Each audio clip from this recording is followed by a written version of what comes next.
Good morning. Welcome to the regular meeting of the Audit Committee for August 14th, 2023. I'm Lene Palmisano and I chair this committee. At this time, I'll ask the clerk to call the roll so we can verify a quorum. Committee Member Koski. Present. Williams. Present. Hosbein is absent. Abeni. Present. Vice Chair Singleton. Present. Chair Palmisano. Present. There are 5 members present. Thank you. Let the record reflect we have a quorum. I do want to mention that we did have a resignation from an audit committee member, Ms. Sarah Renner, and her reason for resignation is because she has been hired by our audit department. So therefore, it would not be appropriate for her to participate in these meetings anymore. We do have another appointment that will start to come through council, and I've communicated that to my council colleagues, but I just wanted to make that clear for audit committee members and for the public that we have another one in process. But congratulations to Ms. Renner for, and we're grateful to have her participation in another way. So, colleagues, our agenda is before us. May I have a motion to adopt them? So moved. Second. Thank you. All those in favor, please signify by saying aye. Aye. Any opposed? That carries and the agenda is adopted. Next, we have acceptance of the minutes from our regular meeting, which was June 27th. May I have a motion to accept those minutes? So moved. Second. Thank you. All those in favor, please signify by saying aye. Aye. Opposed? That carries and the minutes are accepted. Next, we'll move on to new business. Our next item, item number 3, is receiving and filing an update report from the HR Department from Human Resources on actions related to recommendations from the 2022 hiring and promotion process audit. I'll invite Director Patrick up to start us off for that presentation. And it was a big one. Some of my committee members weren't here at the time. It was a big one. Mr. Patrick. Thank you, Chair Palmisano. You took the words right out of my mouth. This audit, for the returning audit committee members, you recall our December presentation and lengthy audit that we worked on for the hiring and promotions audit. For the new council or new committee members, that report's available online if you haven't seen it already. But what we're looking at here is our first report back on the audit issues resulting from that report. To present those, I'm going to ask my HR colleagues to come up. I'm not sure who's starting it off, but Deb Kruger from HR. Thank you, Deb. Welcome, Ms. Kruger. Good morning, Chair Palmisano, members of the Audit Committee. My name is Deb Kruger. I am currently the Director of HR Business Operations in the Human Resources Department and was heavily involved with the hiring and promotion audit back in my former role when I was responsible for hiring and processes and systems at the city. With me today, I also have Rich Perocha, who's an HR manager in Human Resources, who's taken over the role of talent acquisition, and he's going to conduct part of the presentation, as well as the Chief Human Resource Officer, Nikki Odom, is also with us today, in addition to some other staff members in Human Resources who participated very heavily in the audit itself. I'm going to start off with a little bit of background, a very high level of the audit issues that were identified during the hiring and promotion audit, as well as the work done to date for the as-is process. And then I'm going to turn it over to my colleague, Mr. Perocha, to talk about the to-be process. We've got some big major structural rechanges in the talent acquisition function at the city that's going to do a little bit of pause on some of the audit issue remediation efforts as we restructure the talent acquisition unit.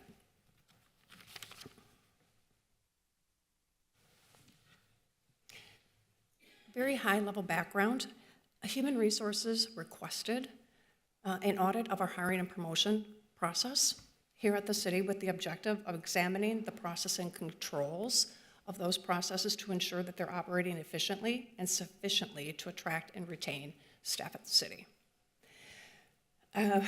We worked for 9 months with the audit team very closely, and the audit report was completed and presented to the audit committee in December of 2022.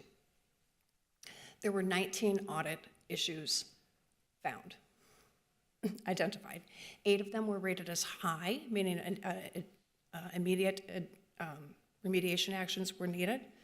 9 were rated as moderate, and 2 were rated as low, not requiring management response.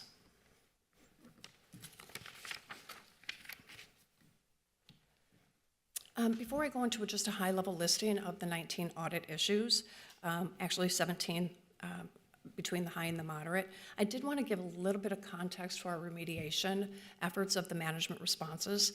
And sort of the major changes that have been happening in HR since the audit report came out in December of 2022. We've had some major transitions and staff changes since then.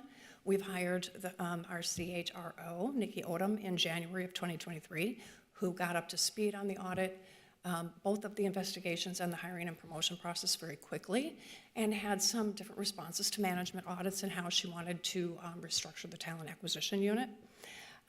Again, the transition to me no longer being in that role of leading talent acquisition in April of 2023, to the hiring of our new talent acquisition manager in July of 2023. And we are in the process, he's in the process of standing up a talent acquisition unit, a major restructure of the recruiting, hiring, and promotion function at the city.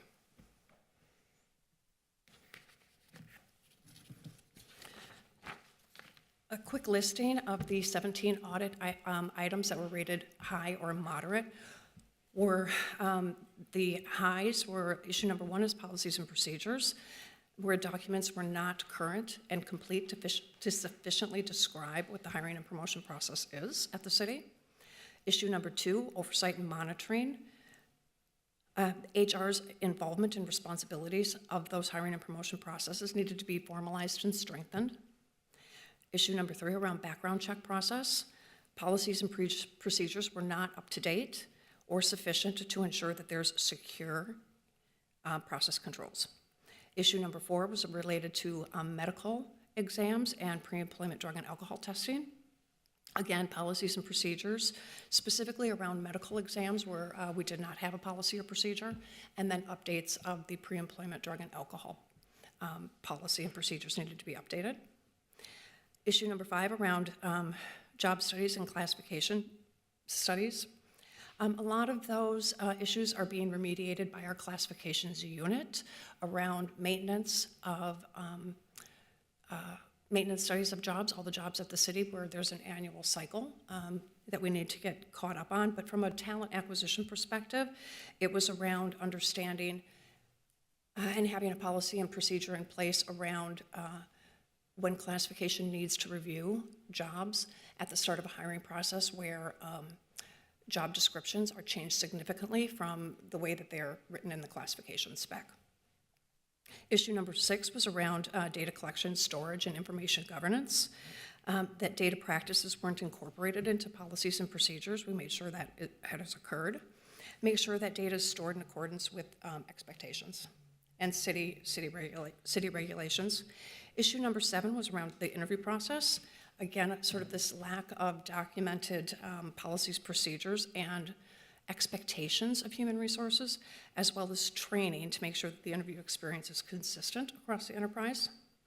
Issue number 8 is an issue being remediated by the city attorney's office and not by HR around former employee back pay. So when collective bargaining agreements that have expired are ratified, and there is back pay, how that back pay is handled across the city consistently. Issue number 9 is communication from HR, specifically around expectations and process information not clearly understood by hiring managers. As part of the audit team did do a very significant survey of 400 hiring managers at the city, got almost 200 responses, and so a lot of the audit issues came out of that survey of our hiring managers here at the city. Issue number 10 around candidate communication, around understanding the roles and responsibilities and expectations, not being very defined around who is responsible for candidate communication throughout that life cycle of hiring. Issue number 11 was around candidate recruiting and making sure that we formally integrate the recruitment process into the full hiring process. Issue number 12 was around training. Having very clear policies, procedures, expectations around required training, both for our HR staff and our hiring managers. Required versus optional. Issue number 13 around workforce development. Not a clear centralized approach to workforce development opportunities at the city, such as pathways, programs, and apprenticeships. And that is being, again, addressed and mediated through a different area in human resources with our diversity DE&I strategic plan, which is going to be rolling out, being implemented soon, and that's part of that process. Issue number 14 around candidate ranking and exams. Again, having very clear, distinct policies and procedures around how candidates are ranked on an eligible list, making sure that our processes adequately describe the process. Issue number 15 around layoff and eligibility lists. Having standards that currently are kind of inconsistent across the enterprise, clear expectations around the use of layoff and active eligible lists of candidates. Issue number 16, appeals, grievances, and other concerns. Having a communication channel for candidates who either want to have a complaint around a hiring process and what their options and channels are, and clearly communicating those channels with those candidates. And then issue number 17 is around having a standardized process for department appointed positions and interns that are not part of the classified service, therefore having to go through a merit-based competitive process like we do in the classified service. And again, issues number 18 and 19 were rated as low, not requiring a management response. I'm going to take you through the work that's been done to date in terms of remediating some of those audit issues from a management response perspective. The first audit issue that we really dug into was issue number 1 around policies and procedures. When the audit took a look at all of the documents that HR has, we have a lot of documented process and procedure guidelines, both hard paper out on our intranet. It's sort of piecemeal though. We sort of take it by topics, and we might have a section on our intranet for how to conduct an interview. And then further down the list, you might have, and here's sort of the process flow. And so they're kind of chunked out, and it's hard to get a full picture of the hiring process from soup to nuts.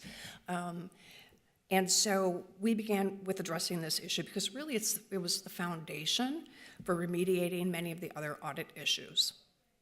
And our objective in our remediation on this particular issue was creating a holistic and comprehensive governance document for supervisors that clearly articulates the hiring and promotion process.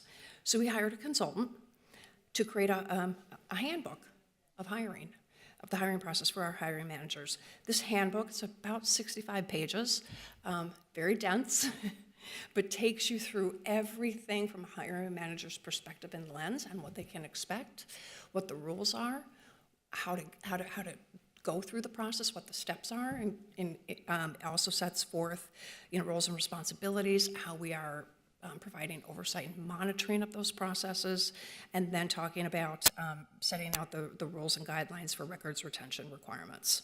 We do have a final draft completed. We currently have it in stakeholder review. So there are other individuals within HR as well as throughout the enterprise, hiring managers, taking a look at it to see if it's clear, unambiguous. If you could walk through that, basically pick up the 65-page document and say, I understand the entire hiring process and my role in it and what's required of me. And then we hope to have that done into the audit team for validation in September.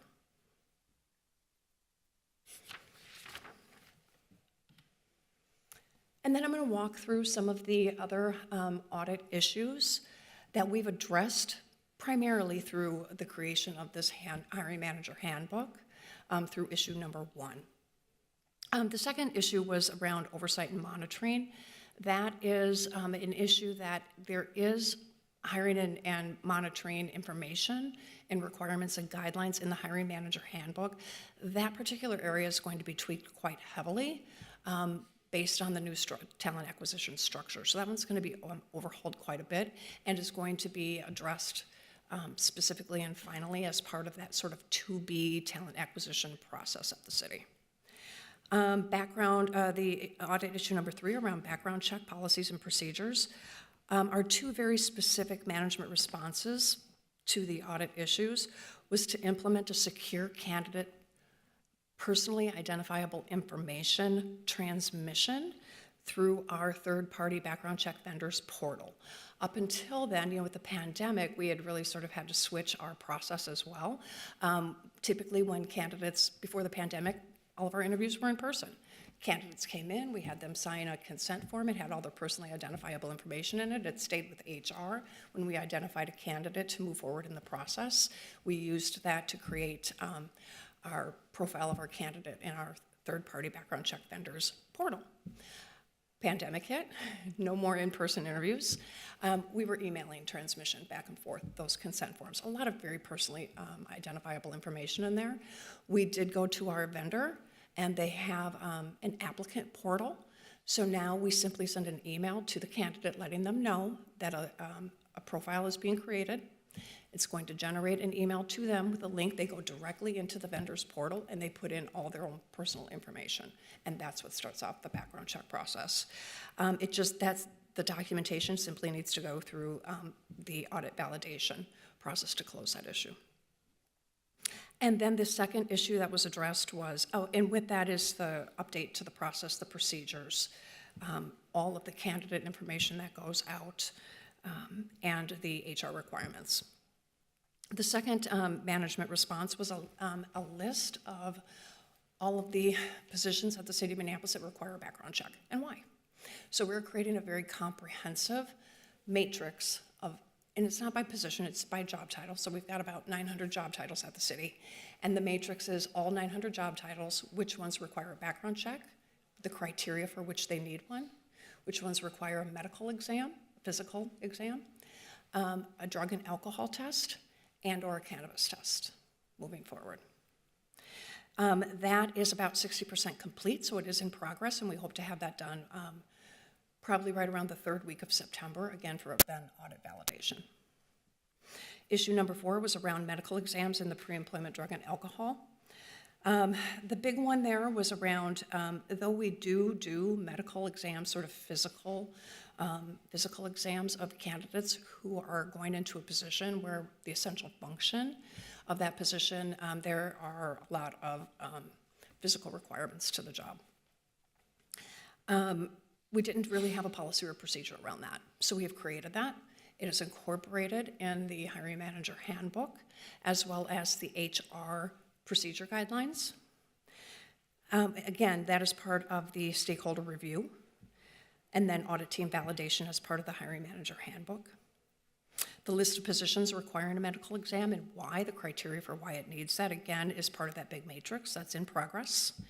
And then the third piece is updating our drug and alcohol test policy and procedures. That is on hold at the moment due to the legalization of marijuana effective August 1st and the city's response to that from a pre-employment perspective, testing perspective. We are looking at policy adoption of cannabis testing for very specific high-risk roles at the city. And we anticipate having something completed on that by the end of October, or by October. In the meantime, though, the drug and alcohol testing policy as is has been updated. Few minor changes made, which again can be validated by the audit team. We will have a separate policy for cannabis testing if the city goes in that direction. Issue number 5 around job reclassification studies. And it was around how do we ensure that the job duties, responsibilities, and minimum qualifications for a job are accurate at the time that we are getting ready to launch a hiring process and open a vacancy up for application. The criteria for when there are significant enough changes that are being addressed as part of that hiring process in sort of the intake meeting with the hiring manager, that isn't included in the hiring manager's handbook around At what point is it a significant enough change that the classification unit needs to take a look at the job again to make sure that it's properly classified? Issue number 7, around the interview policy, procedures, and training. We have incorporated, it's probably 10 pages of the book, it's actually quite extensive, incorporated policies, procedures, processes, the expectations and rules that HR has set that will be consistently followed across the organization regarding the interview process at the department level. Everything from, training that is required of all panel members before they sit on a panel. The interview process, talking about the number of interview panel members, best practices in terms of virtual versus in-person interviews, and then the process to go through creating the interview process itself in terms of making sure that they are, interview questions are behavior-based on competencies that the city has adopted, with scoring guidelines and standard rating forms across the board.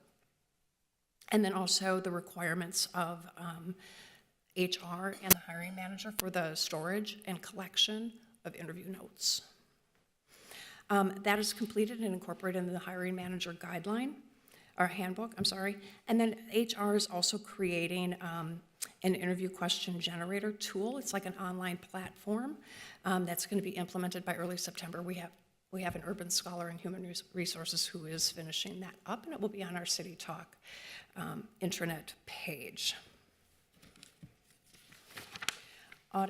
Issue number 9, HR's communication of the expectations and process information around that.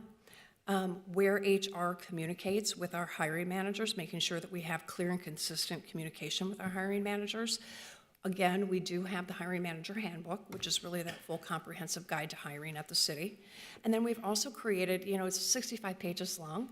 There's not going to be a lot of appetite for scanning through a 65-page document. We've also created sort of a mini guide. So it's just in time, right at the time of a hiring process. It's about 5 pages long, and it takes a hiring manager through each of the milestone steps in the hiring process, what they can expect, what the process is, and what the expectations for their role and responsibility is. So it's a bit more of a quick read. We are also right at the end of creating a planning meeting sort of checklist requirement for our HR staff. That is in progress. Hope to have that completed in September. Well, they will go into a meeting with the hiring manager to talk about planning for that vacancy and how we're going to hire for it. And there will be a checklist of all of the items that they need to talk through with the hiring manager. And with an associated template that they're making sure that they are documenting what has been agreed upon in the consensus there, so that at the end of the day, then they can email the hiring manager and say, here's the recruiting plan. Here's the length of an eligibility list. Here's the criteria for screening. Here's the screening questions we're going to ask, the supplemental questions. Here's how we're going to do the scoring rubrics. Here's the timeline from the time we're going to open the application till an anticipated start time. So it will have all of that, 1-page document, 2-page document that will go out to the hiring manager that really is crystal clear on everything regarding that process, so that they're very clear what's going to happen, when, who's going to be responsible, roles and responsibilities, oversight and monitoring. Issue number 11, around candidate recruiting, integrating that function fully into the interview process, into the hiring process. In the past, so we have 2 recruiters at the city whose job is to source candidates. And it's always been sort of a one-off function, and then it gets incorporated into the hiring process sort of as needed. And it's a lot of it is going to have to change very significantly with the centralization of talent acquisition into one unit with the recruiters and sort of the full cycle hiring specialists together. They will be, and Mr. Procha will discuss this in a little bit, his plan to integrate it fully in. But currently in the hiring manager handbook, we do have a page on the recruitment function at the city as is, right? Like as of today. What they can expect of HR, the places that we typically go to recruit, all the places where our job is automatically posted, the job fairs that are coming up where we can recruit for their positions, what they can expect of the recruiters, And then also sort of the expectations of a hiring manager, word of mouth, using job boards that they are members of, that they get a discount because they're members, and following up with their networks. A lot of times that one-on-one is one of the best sources of recruiting candidates for your role. Issue number 14 around candidate ranking and exams, the policies and procedures for that, again, incorporated into the hiring manager handbook so that they understand that every candidate has to be assessed and given a score based on whatever assessment method is best for that position, and how that score relates to where they get placed on the eligible list of candidates that get sent to them, because then that really impacts their interview candidates that they're going to bring in for interview. And so they really need to understand that very closely, how individuals are scored, right, and ranked. So that is completed. It's in the hiring manager handbook. We walk through that process, the expectations. It is not an option. It is a requirement under Civil Service Commission rules. And then we have also trained, we've done about 3 training sessions with our HR staff to make sure that they clearly understand those requirements. There must be a ranking and an assessment method. And then the assessment methods have been incorporated into that hiring manager planning checklist to talk about what that method is. Issue number 15 around layoff and eligible lists, making sure that there's consistent utilization and clear expectations, again, incorporated into the hiring manager handbook. So that is completed. We discuss in depth the length of an eligible list. Civil Service Commission rules allow HR to dictate how long an eligible list of candidates is good for, and the candidates can continue to be considered for other vacancies during a specific length of time. And so it's how do you decide how long it is? Is it 2 months? Is it 6 months? Is it 2 years? Who decides? How do you decide? And so we have sort of a rubric, right, around determining, I think, especially in today's tight labor market, how you go around dictating how long a list can be used, and what some alternatives are to either abolish a list, extend a list, do things a little bit differently after the fact if needed, but there are options. And that is being also incorporated into the hiring manager planning checklist so that we have crystal clear conversations with a hiring manager around, if we have an existing list, does it suit the needs? When can we go and create a new list? And then also sort of what makes sense in terms of the length of eligibility. Some hiring managers provided some very strong feedback that they weren't consulted and wanted to have some input on that. Audit issue number 17 is around appointed position hiring, the policies and procedures for that. Unlike the classified service, which requires candidates to go through a merit-based competitive process, unclassified positions do not, and that is crystal clear in city charter and ordinance.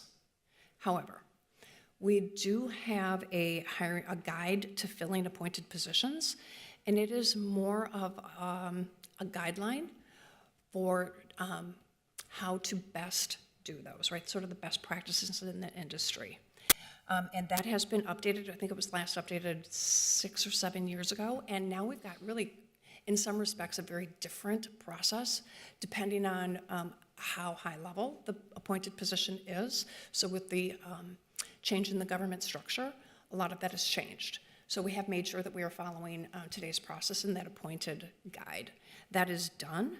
Again, it's in stakeholder review, followed by the audit team validation, hopefully in September. And the remaining audit issues really are very closely aligned, because I didn't hit on every one of them. They're very closely aligned with HR, the responsibilities for HR staff who are involved in the hiring and promotion process, oversight and monitoring, having an updated sort of manual, procedure manual for our HR staff, the reporting, tracking, and auditing function, data collection and storage, retention of and government data and what that means, and then the training requirements. And those issues are going to be addressed and remediated in conjunction with the major restructure that we have coming up in human resources. And I'm going to turn it over to Mr. Perocha to talk a little bit about that process. Thank you. First, are there any questions so far from my colleagues? I'm not seeing any. So, thank you. Welcome.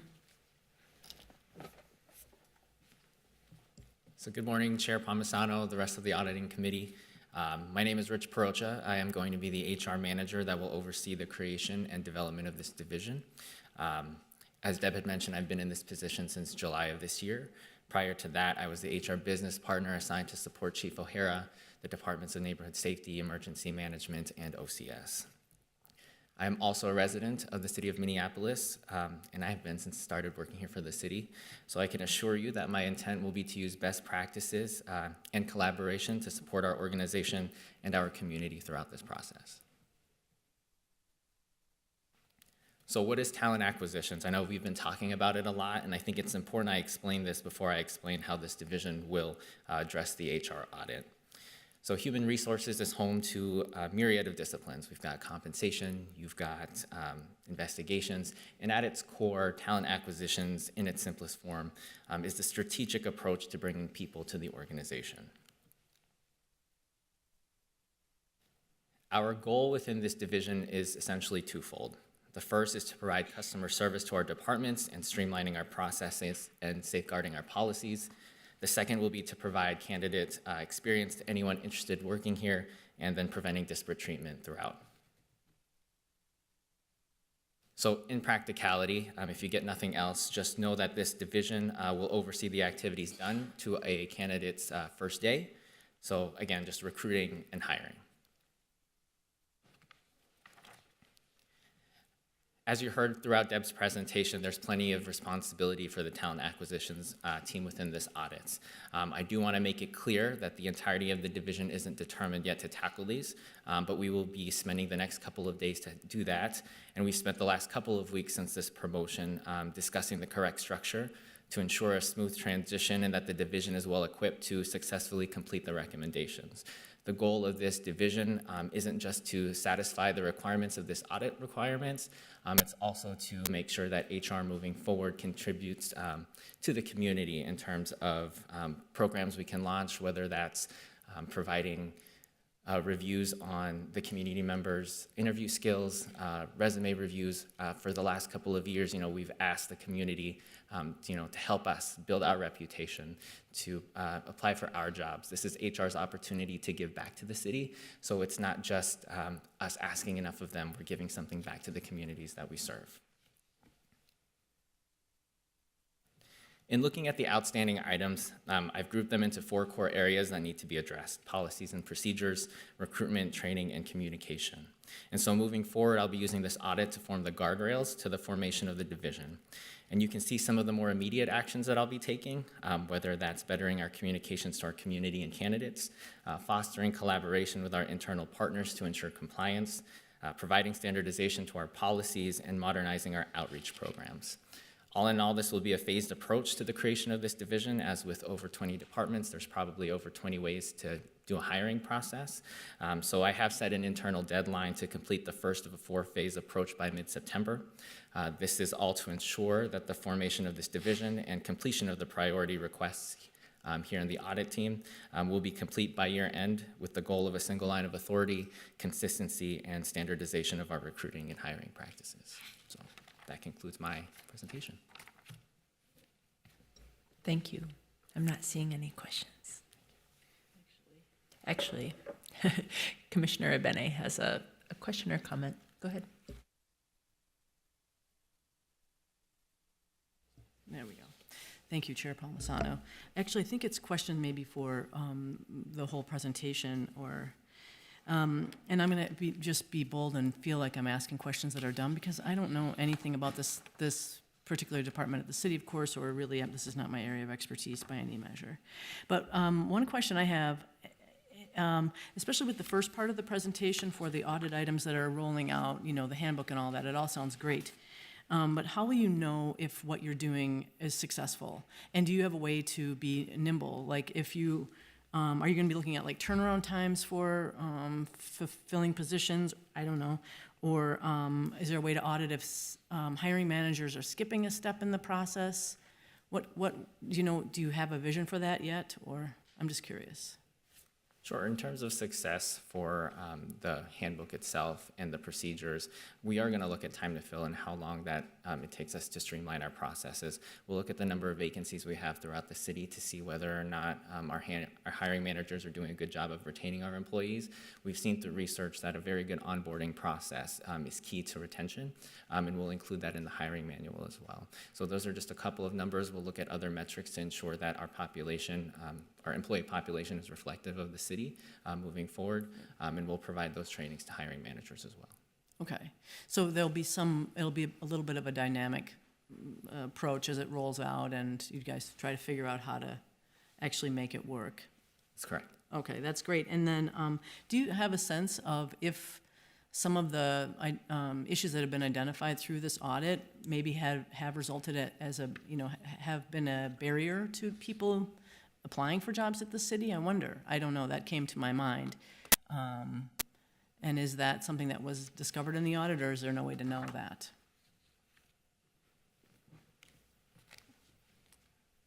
I can address that. HR has, oh gosh, probably since, I think it was in 2019, there was a council directive about removing barriers in the hiring process, right? So that's not really a new concept, but I think in the areas in which it has been utilized and will continue to be elevated and utilized is in looking at those job descriptions at the beginning of a hiring process, and that's where our classifications comes in. Prior, it was always this: you must have X, Y, Z when you're hired. And we've really questioned and challenged hiring managers around, why is this required day one? Can we assist people in getting this license, this certification, this skill, right? Mm-hmm. What's trainable?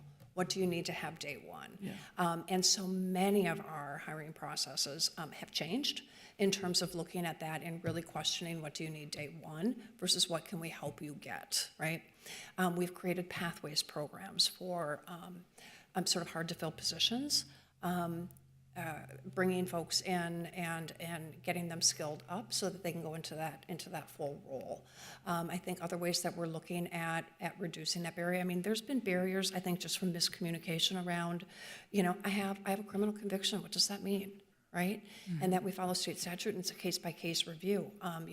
As a felon-friendly organization, we really take a very strong look at sort of the second chance programs, right?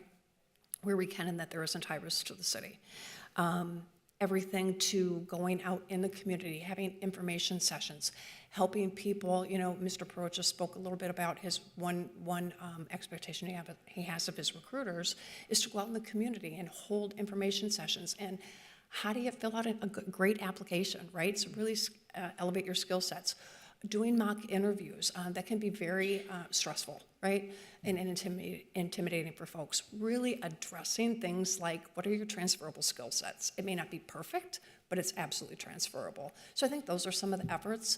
I think some things that we will see through, I know you talked a little bit about or asked the question around, what can you expect to see? I mean, the nice thing with centralizing talent acquisition, before it had been dispersed among 8 different teams, all with different supervisors, really all having sort of, they kind of start doing things their own way, right?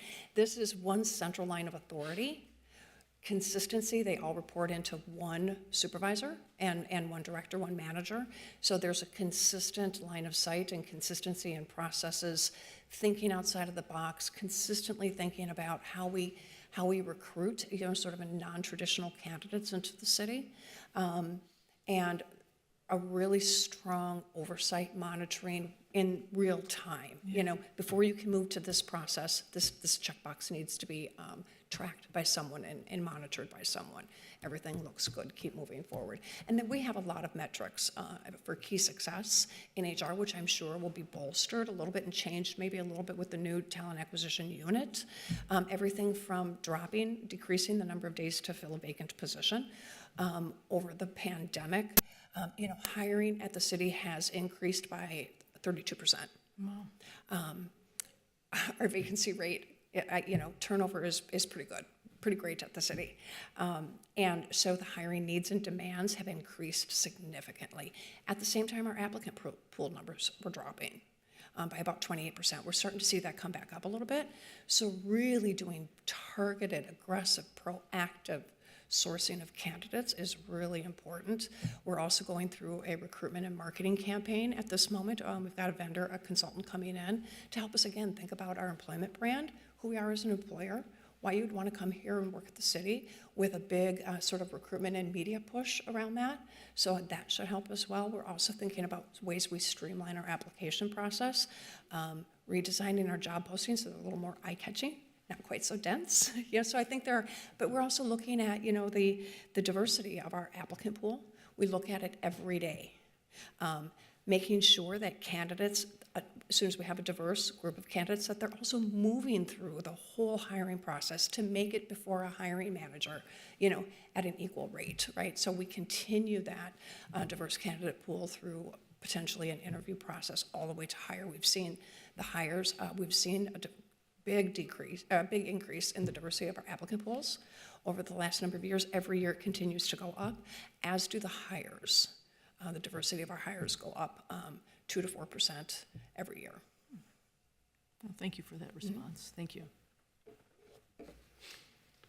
Committee Member Singleton.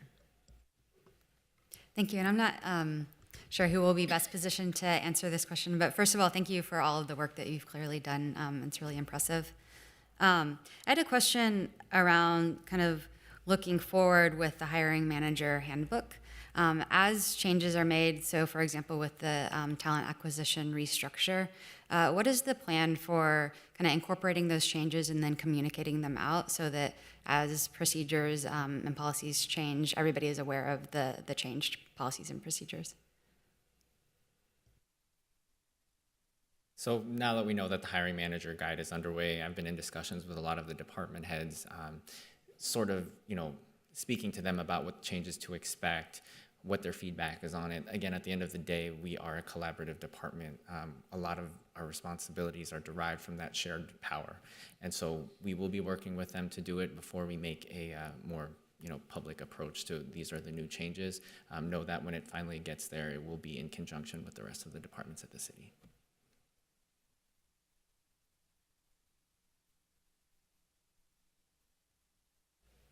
Great. I want to thank our HR partners for all the hard work they've done. Audits are valuable in exposing issues that may create risk, but they're only as valuable as the cooperation we get on closing those issues and actually remediating the risk. And I know this has been a massive amount of work in a time with a lot of flux, so to see all this great progress really it's very meaningful for our work and our team who worked hard on the audit. So thank you again to our HR partners. It's very great to see. I want to just say that, I know that we've undergone some changes to the leadership of HR. I'm grateful to Director Nikki Odom, who's here in the audience today.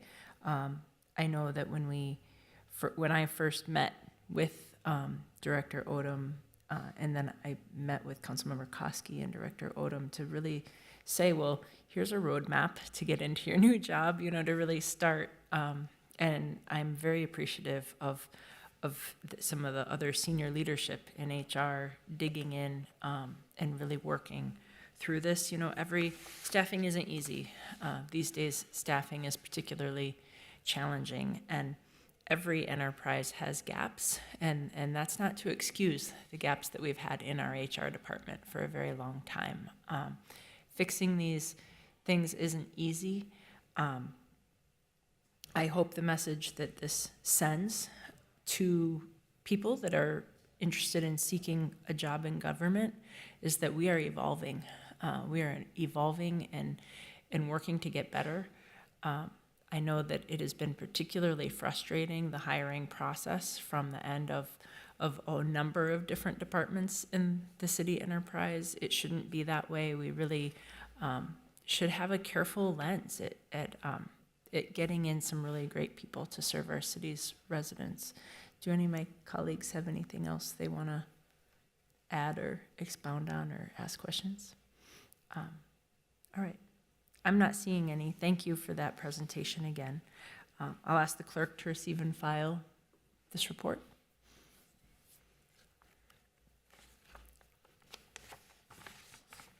Let's see. And then our next item of business is item 4, and that's the report of the city auditor.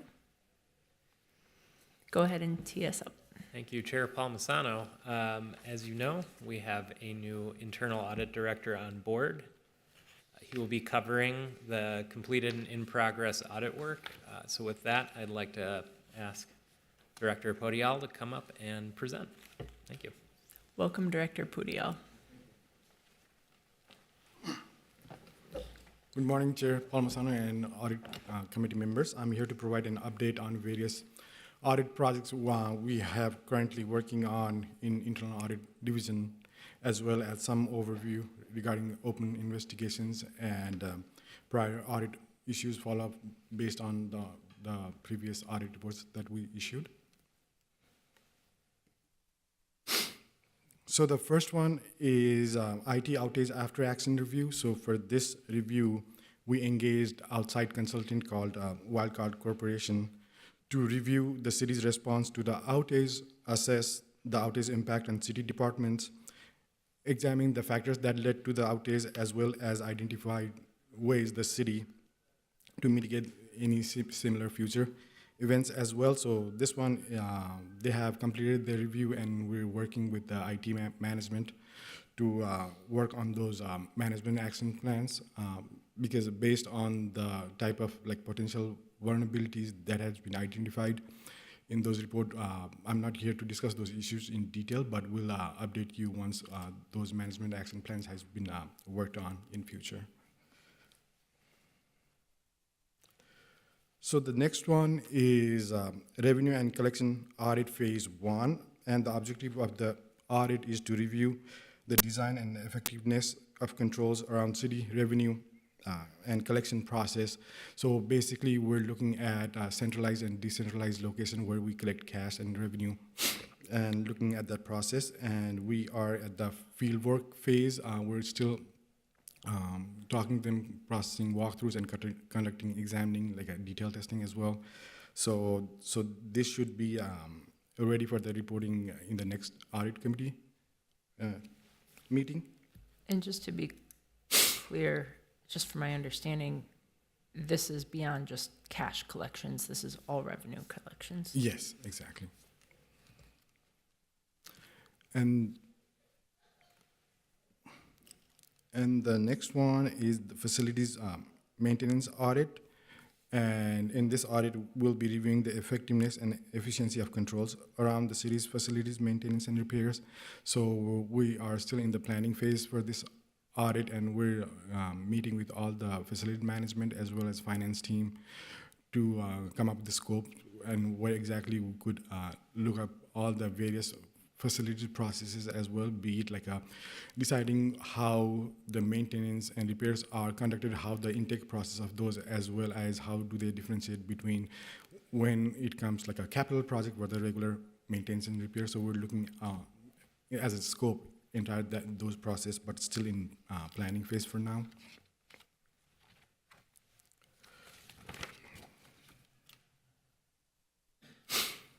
So the next one is the consultation project regarding the MECC third-party and intergovernmental relationship consultation. So in this consultation, we're reviewing the contracts and the nature of the relationship the city and MECC have with the other agencies and parties regarding the MECC system to ensure third-party access does not increase the likelihood of cybersecurity incidents. So primarily for the other non-governmental agencies, we're working with Hennepin County Healthcare Systems, Minneapolis Park and Recreation Board, as well as University of Minneapolis. So for that consultation, we're in field work phase right now. So basically, we're looking at all the list of all the contracts that we have with them, and how are we gonna managing and maintaining those contracts, what are the financial aspect of those, impact of those contracts as well, and whether all those contracts have a specific, a standard terms and conditions so that we can cover the risk as a part of city of Minneapolis as well. So that one is in fieldwork phase right now. And I just want to point out for my colleagues and for the public that when we say MECC, we mean our 911 center. We mean how our 911 center rolls over when it needs to roll over, how we articulate with other 911 centers, the status of all of those agreements and everything else. It's a really important audit, so thank you for digging into that. okay, thank you. And the next one is the consultation project as well. So it is with the Neighborhood Safety Departmental Risk Assessment. So we are working with Neighborhood Safety in establishing and conducting a departmental risk assessment activity that identifies, evaluates, and responds to their risks. So in the past, we worked with two interim directors, but at that point, it was decided that maybe we should wait for a permanent director to come and join the city, and then we can restart the process again. So now they have the permanent director, and we're just giving her a chance to come up, to speed regarding the process and the department. And we're planning to meet with her in early September to start the process as well. So it's in planning phase as well.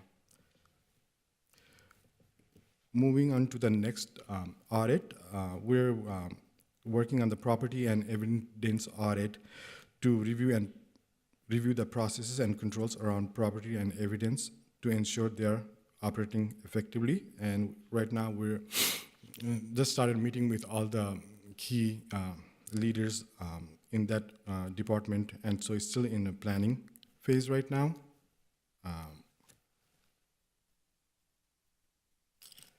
So the next one is, it's not like an audit per se, but it's like a pilot project we're starting where we're reviewing the data analysis regarding the officer injured on duty. And in addition to that, we're also looking at the PTSD and COVID-related injuries as well. And we're working with workers' comp group and analyzing the data and then see if there are any trends. And potentially based on those trends, we might plan on doing any future audit as well. So we're working on that as well.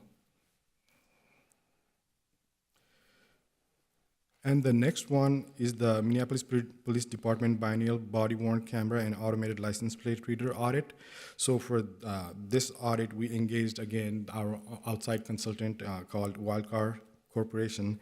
So basically, they will test the MPD's compliance with the state law regarding the body-worn cameras and automated license plate readers. And the plan is to complete that audit and come up with the report by next audit committee meetings as well. And those were all the audits that has been going on in the audit division. And so next one is the fraud, waste, and abuse investigation. So due to the nature. If I may pause you, Director, are there any questions about things that are in flight from my colleagues? Okay, thanks. All right, thank you. So there are like 4 open investigations going on right now, and due to the nature of the investigation, I can't talk in detail about those cases, but I just want to talk regarding that, like a regular process. So anytime we identify there is a potential loss to the city, we work with the finance team to invoice the people and try to recoup those the loss as well. So we're in that process for these 4 open investigations as well. So it's ongoing right now.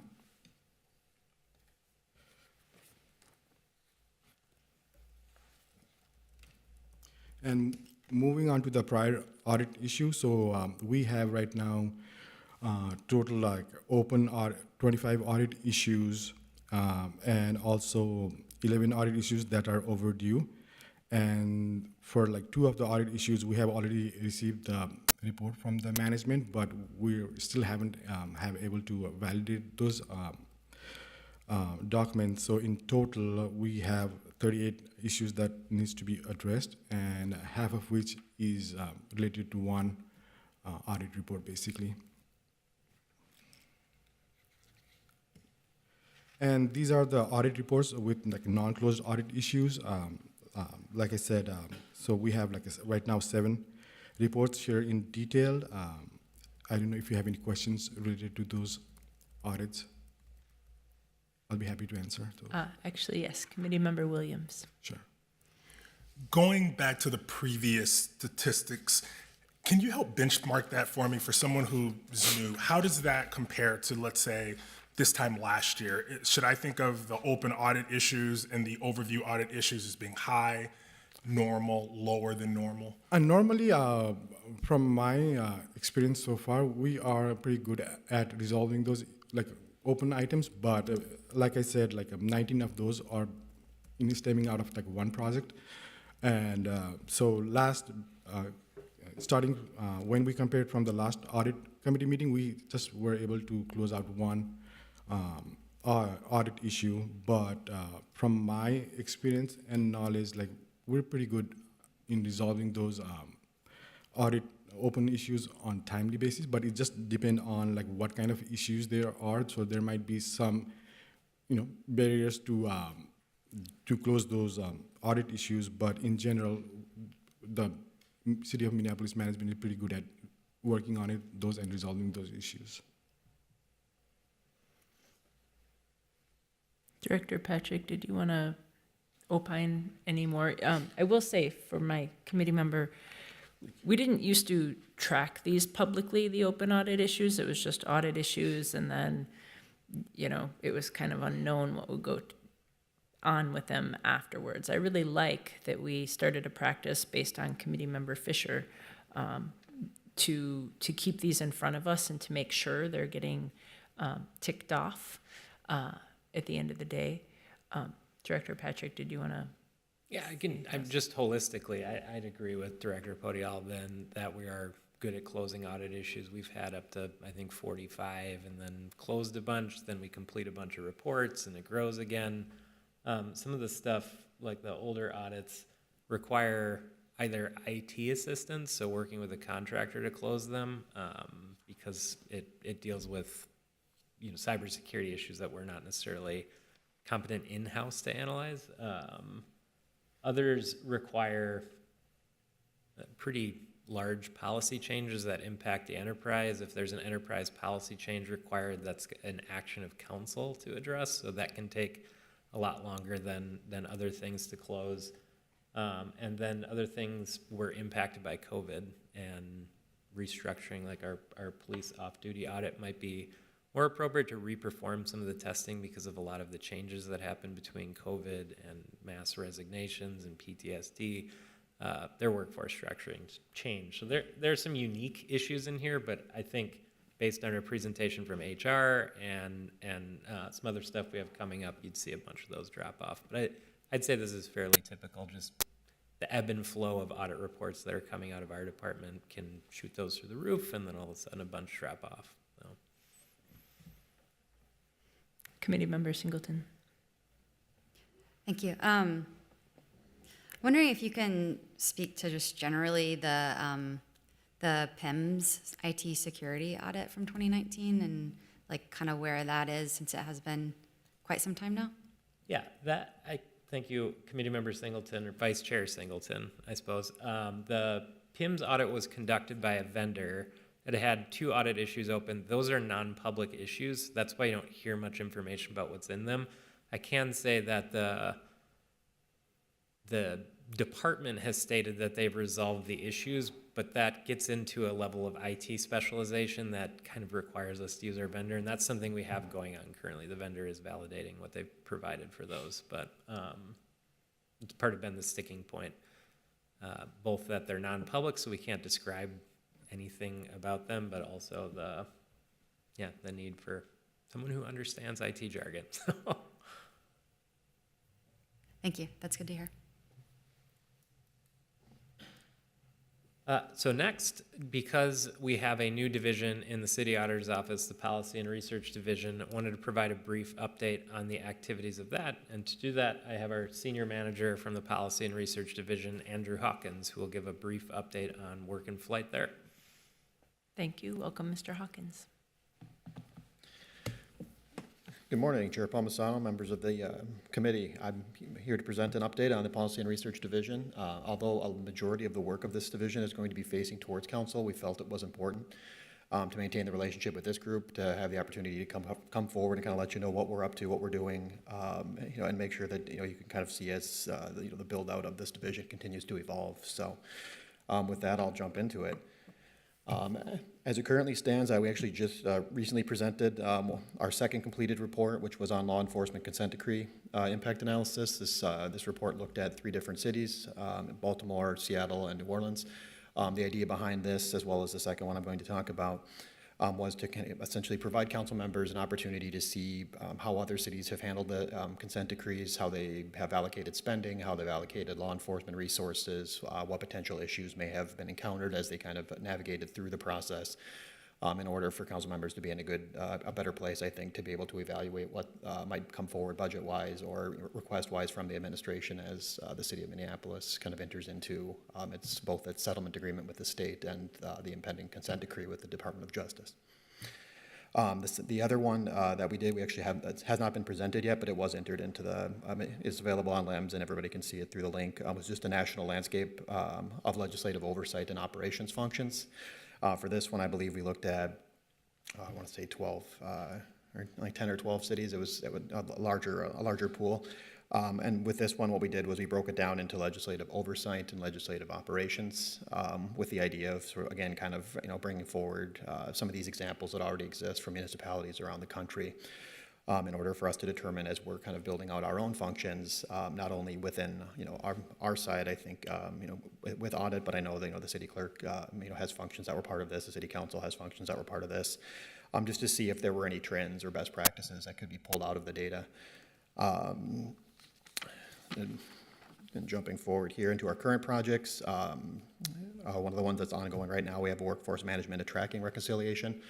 We've actually been able to engage with some of our HR colleagues who were just here previously. The idea behind this, it had stemmed from a council directive, which now and it's kind of been modified, and there's some reporting back to the budget committee of council on kind of FTEs and changes. There were some issues. It was sort of in some other work that we were doing with them, where we identified there were some communications problems between some groups, and some data on one side wouldn't match the other, and so they kind of asked if we could come in and sort of help just from a policy side. Figure out, that there's a better way to do this to ensure that when you're pulling something from one group versus another group, you're getting consistent data, and you're not going to, talk to finance and get one number, talk to HR, get another number, talk to the department and get a third number, because that was actually what we noticed that led to this work. And then the other ongoing piece is just the policy and research process development. And so with this, again, there's the operations manual, which is kind of contains the other 2 that are listed.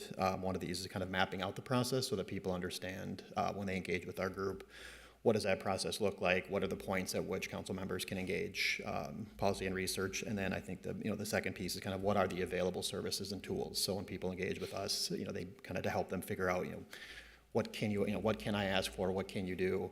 And I think the bigger one is, what can you do at certain points, absent something going before the whole, council to be approved, as is what happened with our larger reports. So, that could be something as simple as just a, consultation, a policy briefing. But we want to make sure that that is mapped out, available through the website to everybody, just so that we can operate in a transparent manner and ensure that, regardless of who's engaging with us, what the topic is, that we're doing everything in a very consistent and transparent process. With that, again, I try to keep it short, but it's been incredibly rewarding to kind of see this work build out and have the opportunity to get to I think get our hands on such a wide range of topics and ensure that we're providing information as able to the council. And I'm excited to see this continue to develop, but I'm happy to answer any questions if anybody may have them. Other questions? Not seeing any. All right, thank you. With that, I'll turn it back over to City Auditor Patrick. That concludes our presentation for today. I'd like to thank the team for all their hard work. If you notice during the slides, we have a lot of projects going, and that is largely due to the fact that our team has grown so much. It's been really wonderful working with such a unique group of individuals with different backgrounds on such interesting projects. So over the next several months and next year, we're gonna have to figure out the pacing and flow of audit reports, because with more people means more reports and hopefully not significantly longer meetings. So we'll make sure and try and time some of that stuff so that you're not being bombarded every meeting with a lot. But again, thank you to the team. They're working very hard on this stuff. There should be some very interesting things to come. Thank you. Seeing no further questions from committee members, I'll ask the clerk to please receive and file this report. The next item on our agenda is announcements. Are there any announcements? I will mention that our next meeting needed to be rescheduled, so from October 30th to October 11th this year. So starting at 10 a.m. as usual, but we're moving that future meeting around to accommodate some of our audit team members' needs so that we have everybody here to do the presentations that have been doing the work. So thank you for being accommodating to that. Seeing no further business before us then, and without objection, I will declare this meeting adjourned. Thank you, everybody. Thank you for coming.